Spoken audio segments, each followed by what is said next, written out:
Go fruit yourself.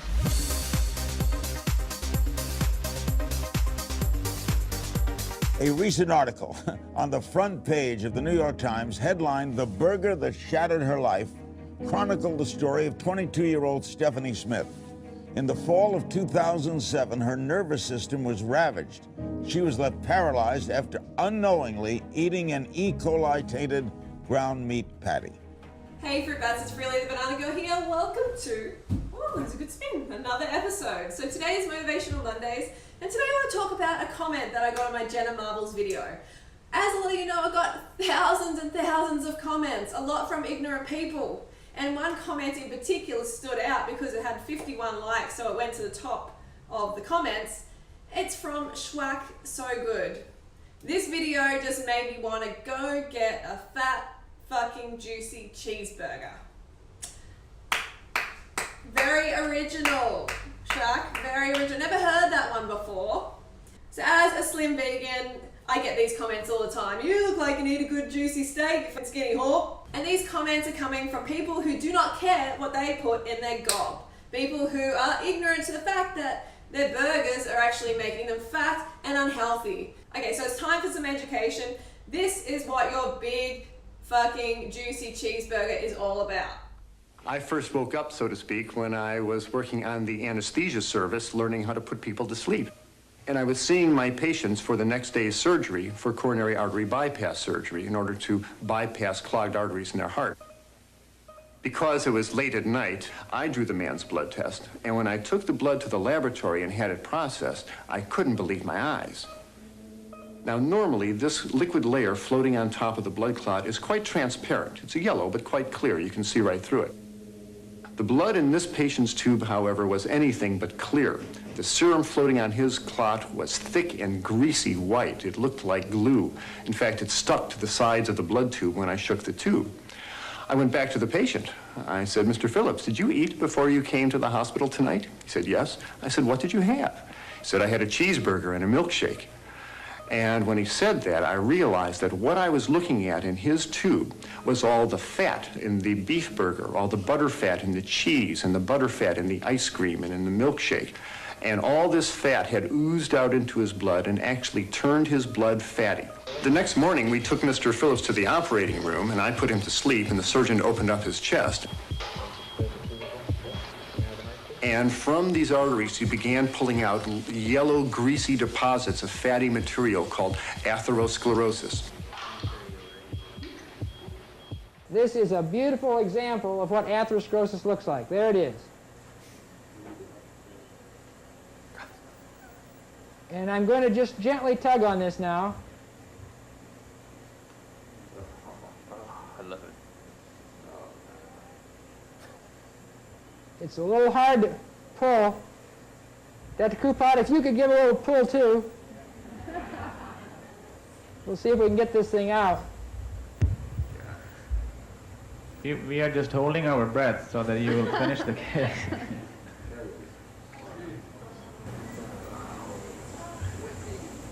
There it is. Oh. America's #1 killer right there before your eyes. So the study subjects who ate just one serving of meat a day, just one 3-ounce serving, had a 13% increased risk of dying during the course of the study. Now, folks who had just one serving of the processed meat had a 20% increased risk of dying. So what's in red meat that might possibly make it not particularly healthy? Well, doctors tell us it's the saturated fat, that's the #1 culprit. Now, people want to know, if I want to eat meat, how much can I eat? How much is healthy? This is from Dr. Dean Ornish, who wrote a commentary in the journal, and he's a well-known advocate of vegetarian eating. He says, is red meat bad for you? In a word, yes. Well, red meat has long had an association with an increased risk of cancer. A whistleblower has come forward to tell consumers about the ground beef a lot of us buy at the supermarket. Is it what we think it is, or is it padded with a filler the whistleblower calls pink slime?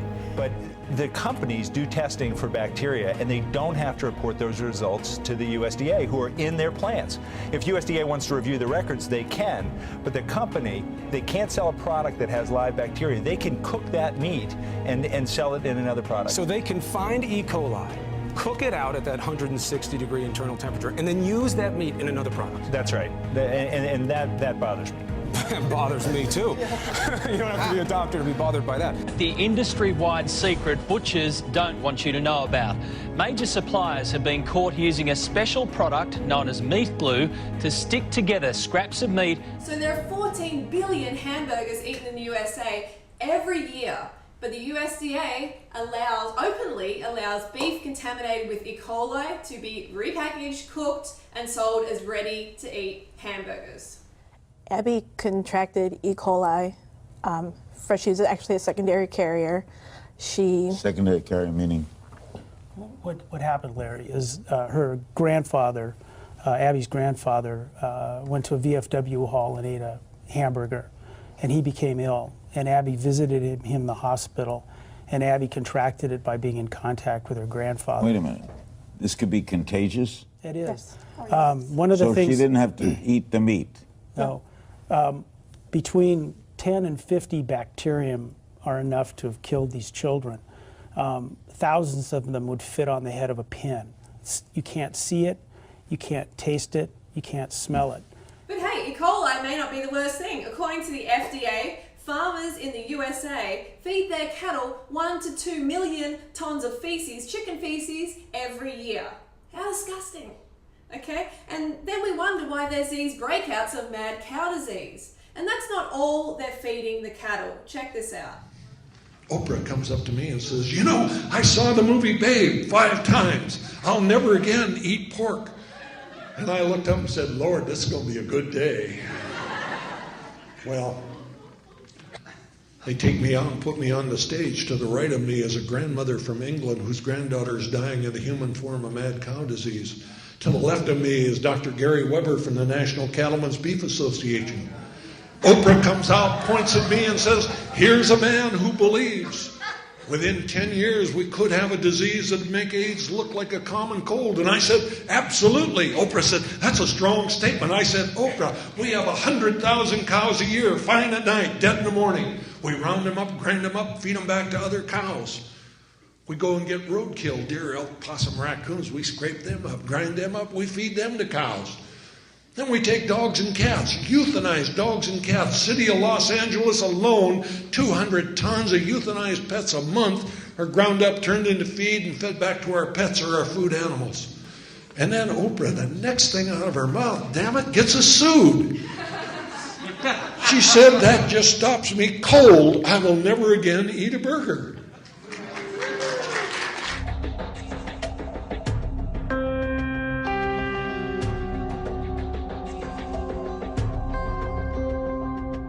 It's the meat industry's dirty secret, a way of turning the scraps too small to sell as a premium steak back into a juicy, plump eye fillet to sell for a premium price. So clever, you'll never tell. Not even an expert can. Before, you didn't even pick that as a join, though, did you? It doesn't even tear through the joint. A bit hard to tell, isn't it? I've just got some fine diced beef and my special enzyme. I'm just going to mix it up a bit. Why have we got the masks on? This is dangerous. See that? Don't breathe that in. On the grill, it's even harder to pick. I can't tell the difference. And it's not just beef. Pork, lamb, fish and chicken are all stuck back together using this glue. And chances are, unless you're a vegetarian, you're eating it on a regular basis. But with current labelling laws, neither butchers nor your local eatery have to tell you you're eating chicken glued together with cow's blood or beef held together by pig.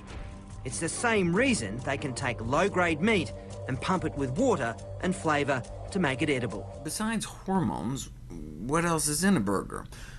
Published in the Annals of Diagnostic Pathology, anatomic pathologists at the Cleveland Clinic recently dissected burgers to see what was inside. Fast food hamburgers, what are we really eating? We eat 5 billion burgers a year, and most consumers presume that the hamburgers they eat is comprised primarily of meat. But what did they actually find? They analyzed burgers from 8 different fast food joints and found them to contain the same tissues observed in hot dogs. That's Probably not a good sign. They found blood vessels, nerves, cartilage, and swarms of these little parasites in burgers from a quarter of the fast food restaurants they sampled. No brains, though. That's good. But so how much was actually meat? What percentage of a fast food burger is actually muscle flesh, as opposed to these other tissues and parasites and fillers and everything? Meat content in the hamburgers ranged from 2% to 14.8%. 2% meat, they're practically vegetarian. Part of that other 85 to 98% that wasn't meat, ammonia. Thanks to some excellent investigative reporting, we learned last year that a company developed a novel technique for killing all the fecal bacteria, injecting beef with ammonia. Here's how it's done. Those waste trimmings are gathered, simmered at low heat to make it easier to separate fat from muscle, put in a centrifuge, and spun to finish the separation. Next, the mixture is sent through pipes, where it's sprayed with ammonia gas to kill bacteria, and finally compressed into bricks and flash frozen for shipment to meat packers and grocery stores, where it's added to most ground beef. And it doesn't have to appear on the label, because over objections of its own scientists, USDA officials with links to the beef industry labeled pink slime meat. The undersecretary said, "It's pink, therefore it's meat." The meat industry loved it so much it became a multi-billion-dollar industry and made its way into the majority of hamburgers sold nationwide. McDonald's, Burger King, and millions of pounds every year given to our kids at school. This is what the process looks like. It produces what one USDA microbiologist called pink slime, saying it doesn't even consider the stuff to be meat. And when the USDA says something isn't meat, not even good enough for prisoners in Georgia. They sent it back because the meatloaf stank like window cleaner. Why would they feed this to school children? School lunch officials said they ultimately agreed to use the treated meat because it shaved about 3 cents off the cost of making a pound of ground beef. 3 cents. Okay, so far in your fat fucking juicy burger, you have E. coli, salmonella, you've got chicken, feces and fillers, you've got euthanized cats and dogs, you've got cows being cannibalized, cows being fed back to cows, you've got ammonia, you've got the risk of nerve damage, brain damage, death. Why are you still eating them? People might hope that the meat that they buy came from an animal who died without pain, but they don't really want to know about it. Yet those who, by their purchases, require animals to be killed do not deserve to be shielded from this or any other aspect of the production of the meat they buy. So where does our food come from? For those of us living on a meat diet, the process these animals undergo is as follows.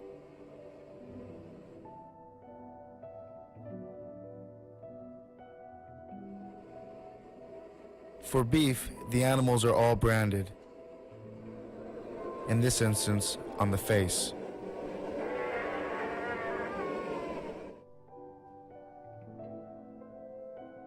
Dehorning usually follows, never with anesthetic, but rather a large pair of pliers.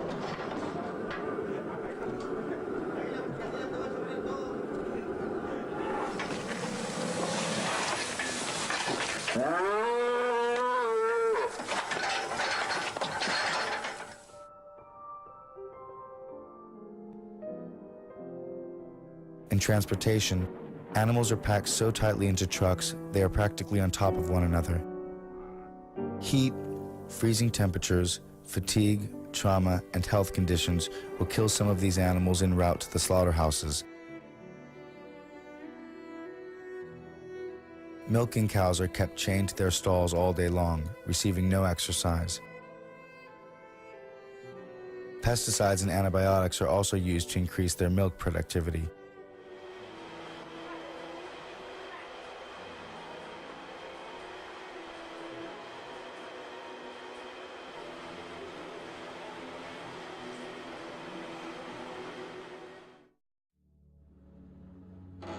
Eventually, milking cows, like this one, collapse from exhaustion. Normally, cows can live as long as 20 years, but milking cows generally die within 4, at which point their meat is used for fast food restaurants.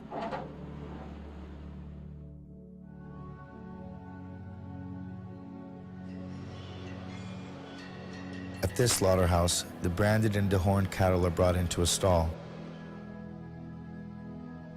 The captive bolt gun, which was designed to reduce animals unconscious without causing pain, fires a steel bolt that is powered by compressed air or a blank cartridge right into the animal's brain.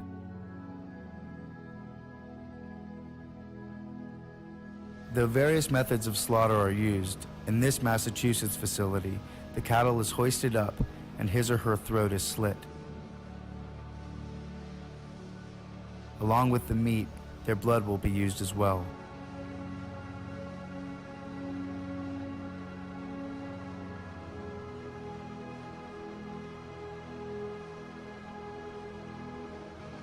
Though the animal has received a captive bolt to the head, which is supposed to have rendered him or her senseless, as you can see, the animal is still conscious.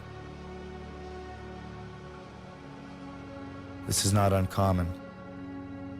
Sometimes they are still alive even after they have been bled and are well on their way down the assembly line to be butchered. So, I just had to edit that, and I can't tell you how hard it is. Anyone with a heart can see that that is something that we don't want to support. We don't want to support that with our dollar. You know, so when you talk about your fat fucking juicy burger, that is what you're talking about. That's the level of cruelty that you're supporting.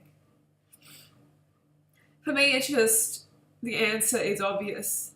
Don't eat animals. Don't eat burgers when you can have a beautiful vegan burger that tastes 100 times better, that's healthy for you, that leaves animals alone, that allows you to live a very healthy life. Why would you then have a meat burger?